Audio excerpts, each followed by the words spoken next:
Hey guys, welcome back to another video. आज की इस वीडियो के अंदर हम अपने बर्नौलीज़ थ्योरम की डेरिवेशन करने वाले हैं। तो डेरिवेशन से पहले अगर हम थोड़ा सा देख लें कि बर्नौलीज़ थ्योरम होता क्या है, तो मान लेते हैं कि हमारे पास यहाँ पर एक फ्लूइड के अंदर दो पॉइंट्स हैं, एक हमारे पास ए पॉइंट है और एक बी पॉइंट है। तो बेसिकली जो हमारा बर्नौलीज़ थ्योरम है वो law of conservation of energy पे बेस है। हमारा बर्नौलीज़ थ्योरम कहता है कि अगर हम बात करें ए पॉइंट की, तो ए पॉइंट के ऊपर जो हमारे पास pressure energy per unit volume, kinetic energy per unit volume और potential energy per unit volume की वैल्यू होगी, वही सेम वैल्यू हमारी बी पॉइंट के लिए भी होगी। तो चलिए अब हम इसकी डेरिवेशन को स्टार्ट करते हैं। तो इसकी डेरिवेशन के लिए हम यहाँ पर एक फार्मूला को यूज़ करेंगे, वो होता है हमारे पास change in work done is equals to change in kinetic energy plus change in potential energy. तो हम बस इसी फार्मूला को यूज़ करके इस पूरी की डेरिवेशन को कंप्लीट कर लेंगे। तो हम बेसिकली करेंगे क्या, हम सबसे पहले काइनेटिक एनर्जी की इसकी एक्सप्रेशन को निकालेंगे, देन हम पोटेंशियल एनर्जी की एक्सप्रेशन को निकालेंगे एंड देन हम वर्क डन की एक्सप्रेशन को निकालेंगे। तो एक्सप्रेशन को निकालने से मतलब ये है कि हम जो हमारे पास यहाँ पर जो ये वेरिएबल्स है, लाइक A1 जो हमारा यहाँ पर इसका एरिया है, V1 जो इसकी वेलोसिटी है यहाँ से जाने की, F1 जो हमारी इसकी फोर्स है, और हमारे पास D1 जो मतलब इनिशियली इसने dt टाइम के अंदर जो इसने डिस्टेंस कवर किया है D1, और जो हमारी H1 हाइट है, इन सभी वेरिएबल्स की टर्म्स में हम अपनी अपनी इनकी एक्सप्रेशंस को लिखेंगे। सबसे पहले हम क्या करते हैं, काइनेटिक एनर्जी से स्टार्ट करते हैं। तो बात करें अगर हम चेंज इन काइनेटिक एनर्जी की, तो चेंज इन काइनेटिक एनर्जी होता है half mv² minus half mu²। तो अगर हम इनमें से कॉमन ले लें हाफ m को, तो हमारे पास बच जाएगा v² माइनस u²। या फिर हम इसको इस तरह से भी लिख सकते हैं कि v2² माइनस v1², क्योंकि हमने यहाँ पर अपने इसके अंदर v1 और v2 ले रखा है, तो हम इसे ही यूज़ करना पसंद करेंगे। तो मैं यहाँ पर इसको थोड़ा सा अरेंज कर लेता हूँ, v1 लिख लेता हूँ ताकि बाद में हमें कोई भी कन्फ्यूजन ना हो। उसके बाद अब अगर हम देखें मास को, तो हम मास को क्या लिख सकते हैं, हम मास को लिख सकते हैं डेंसिटी इनटू वॉल्यूम, क्योंकि डेंसिटी मास अपॉन वॉल्यूम होता है, तो मास डेंसिटी इनटू वॉल्यूम हो जाएगा। और हमारी जो यहाँ पर वॉल्यूम है, वॉल्यूम को हम एरिया इनटू लेंथ लिख सकते हैं, जो कि इस केस के अंदर हमारे पास यहाँ पर D1 है, तो हम यहाँ पर D1 लिख देते हैं। और D1 जो होता है वो क्या होता है, डिस्टेंस होता है। तो डिस्टेंस का फॉर्मूला हमारे पास क्या होता है, speed is equal to distance upon time. तो डिस्टेंस हमारे पास यहाँ पर क्या हो जाएगा, स्पीड इनटू टाइम। तो बस हम इन चीज़ों को यूज़ करेंगे एंड अपने मास की जो यहाँ पर वैल्यू है इसको रिप्लेस कर देंगे, तो हमारे पास उन वेरिएबल्स के अंदर इसका आंसर आ जाएगा। तो हम यहाँ पर लिखते हैं हाफ, मास की जगह सबसे पहले हम डेंसिटी लिखते हैं, इनटू वॉल्यूम की जगह एरिया इनटू डिस्प्लेसमेंट हमने लिखा था, और डिस्प्लेसमेंट की जगह हमने वेलोसिटी इनटू टाइम लिख लिया। तो सबसे पहले हमारे पास वॉल्यूम की जगह आएगा एरिया A1, उसके बाद V1 इंटू टी, और यहाँ पर V जो है हमारे पास यहाँ पर इसकी वेलोसिटी है, और बाद में हमारा वही जो हमने कॉमन ले रखा है v2² माइनस v1²। तो ये हमारे पास डेल्टा काइनेटिक एनर्जी की जो एक्सप्रेशन है यहाँ पर इन वेरिएबल्स के टर्म्स में आ जाएगी। तो इसे हम यहाँ पर एक बॉक्स के अंदर बंद कर लेते हैं। सिमिलरली हमें यहाँ पर अपने पोटेंशियल एनर्जी की एक्सप्रेशन को भी इसी तरह से फाइंड करना है, हम इन्हें ही यूज़ करेंगे यहाँ पर। तो हम यहाँ पर लिखते हैं डेल्टा P.E, तो ये हो जाएगा mg(H2 माइनस mg(H1). अगेन हम यहाँ पर mg को कॉमन ले लेते हैं, तो हमारे पास बच जाएगा H2 माइनस H1। और हमने देखा है कि हमने यहाँ से मास को क्या लिखा था, rho into area into velocity into time. तो हम वही यहाँ पर लिख देंगे, rho into A1 into V1 into time, और यहाँ पर कॉमन आ जाएगा H2 माइनस H1। और ये हमारे पास पोटेंशियल एनर्जी के चेंज की एक्सप्रेशन आ जाएगी। इसको भी हम बॉक्स में बंद कर लेते हैं।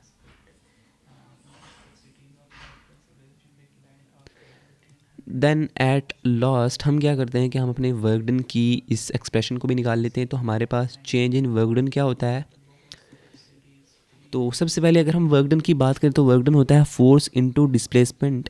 तो यहाँ पर अगर हम बात करें तो यहाँ पर हो जाएगा F1 into D1 minus F2 into D2 हो जाएगा हमारे पास, क्योंकि जो हम पहले फोर्स लगाएंगे उसमें से माइनस करेंगे, जो बाद में फोर्स लगाए तो हमारे पास चेंज आ जाएगा। और अब हमें एक और चीज़ के बारे में पता होना चाहिए कि हम जब फोर्स को प्रेशर के टर्म्स में किस तरह से लिख सकते हैं। तो हमारे पास प्रेशर होता है अपना फोर्स अपॉन एरिया, तो हमारे पास यहाँ पर फोर्स क्या हो जाएगी, प्रेशर इनटू एरिया। तो हम वही यहाँ पर लिख देंगे, तो यहाँ पर हो जाएगा P1 A1, और डिस्टेंस का तो हमने पहले से देख लिया कि हम इसको वेलोसिटी इनटू टाइम लिख सकते हैं, तो हम यहाँ पर लिख देंगे V1 T माइनस, और सिमिलरली यहाँ पर अगर हम इसको लिखेंगे तो P2 A2 V2 into time. तो अब अगर हम देखें तो हमारे पास यहाँ पर कुछ कॉमन तो आ ही नहीं रहा, तो इसको हमें कुछ करके यहाँ पर अपने P1 A1 V1 को दूसरे की टर्म्स में लिखना पड़ेगा। तो उसके लिए हम यहाँ पर यूज़ करेंगे अपनी इक्वेशन ऑफ कंटिन्यूटी को। तो हमारे पास इक्वेशन ऑफ कंटिन्यूटी हमारे पास क्या कहती है कि मास जो इंटर होता है वही हमारा मास एग्जिट के बराबर होता है। तो वहाँ से जब हम उसको फाइनल एक्सप्रेशन की बात करें तो वो कहती है कि A1 V1 is equal to A2 V2, जहाँ पर A हमारे पास एरिया है और V हमारे पास वेलोसिटी है। तो अब हम इसको अगर देखें तो हम A1 V1 की जगह, या फिर हम देखें तो A2 V2 की जगह हम A1 V1 लिख सकते हैं, और A1 V1 की जगह A2 V2 लिख सकते हैं। तो हम यहाँ पर अब इसको रिप्लेस कर देते हैं, तो यहाँ पर हो जाएगा P1 A1 V1 T minus P2। अब यहाँ पर इसको हम यूज़ करेंगे तो हम लिख देंगे A1 V1 इंटू टी। अगर हम यहाँ से कॉमन लेने की कोशिश करें तो यहाँ पर हो जाएगा A1 V1 T P1 minus P2। तो ये हमारे पास डेल्टा वर्क डन की एक्सप्रेशन हमारे पास आ जाएगी।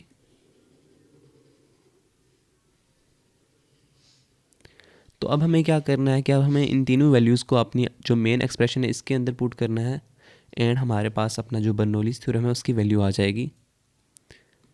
तो मैं थोड़ा यहाँ पर इसको नीचे कर लेता हूँ। तो सबसे पहले हमारे पास चेंज इन वर्क डन था अपनी उस फार्मूला के अंदर। Change in work done is equal to change in energy, mechanical energy जो भी था हमारे पास, काइनेटिक और पोटेंशियल का। तो हम यहाँ पर लिख लेते हैं वर्क डन की सबसे पहले A1 V1 T P1 minus P2 is equals to, अब चेंज इन काइनेटिक एनर्जी हमारे पास क्या था, half rho A1 V1 T,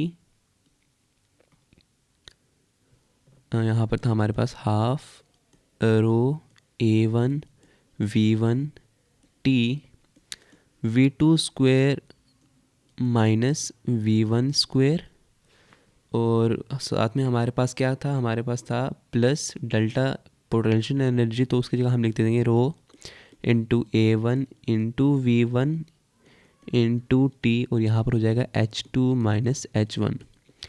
तो बस अब हम इसे सॉल्व करेंगे तो हमारे पास अपना जो है डेरिवेशन कंप्लीट हो जाएगी। तो हम यहाँ पर लिख देंगे, अब हम यहाँ से थोड़ा कुछ चीज़ों को काट लेते हैं। जैसे हमारे पास यहाँ पर A1 इसमें भी आ रहा है, इसमें भी आ रहा है, इसमें भी आ रहा है, V1 इसमें भी आ रहा है, इसमें भी आ रहा है, इसमें भी आ रहा है, और T हमारा इसमें भी आ रहा है, इसमें भी आ रहा है, और इसमें भी आ रहा है। तो ये चीज़ें हमारे यहाँ से कैंसिल आउट हो जाएंगी, और फिर हमारे पास क्या बचेगा यहाँ पर P1 minus P2 is equals to half rho V2 square minus V1 square plus rho H2 minus H1 हो जाएगा। अब हम इसको अंदर मल्टीप्लाई कर देंगे अगर, तो हमारे पास हो जाएगा half rho V2 square minus half rho V1 square plus rho H2, और यहाँ पर शायद से G भी हमारे इसके साथ होगा, हम यहाँ पर G को लिखना भूल गए थे। तो और यहाँ पर हो जाएगा हमारे पास माइनस रो GH1, और यहाँ पर हो जाएगा P1 माइनस P2। अब जितने भी हमारे पास वन वाली टर्म्स है, जैसे V1 है, H1 है, इन सबको हम एक तरफ कर लेते हैं और P2 वाली टर्म्स को एक तरफ कर लेते हैं। तो मैं इसको यहाँ पर दूसरे पेन से लिखता हूँ। जैसे हमारे पास हो जाएगा P1, अब ये वाली टर्म जो है इधर आएगी तो पॉजिटिव हो जाएगी, तो यहाँ पर हो जाएगा हाफ रो V1 स्क्वायर, और ये वाली हमें इधर लानी है तो प्लस रो GH1 जो हो जाएगा वो किसके बराबर हो जाएगा, ये नेगेटिव इधर जाएगी पॉजिटिव हो जाएगी P2 plus half rho V2 square plus rho GH2। तो हमारी जो फाइनल एक्सप्रेशन है बर्नौलीज़ थ्योरम की वो हमारे पास यही है। अब अगर हम इसको देखें तो हमारे पास P1 क्या है, P1 हमारे पास pressure energy per unit volume है।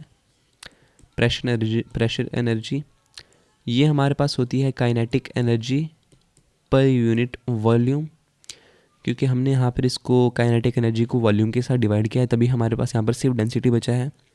एंड ये हमारे पास है potential energy per unit volume. और आप अब यहाँ पर देख सकते हैं कि यहाँ पर P1 plus half rho P1 square plus rho GH1 is equal to P2 plus half rho V2 square plus rho GH2 हो गया। मतलब कि यहाँ पर P1 plus half rho V1 square plus rho GH1 हमारा यहाँ पर कांस्टेंट प्रूफ हो गया है।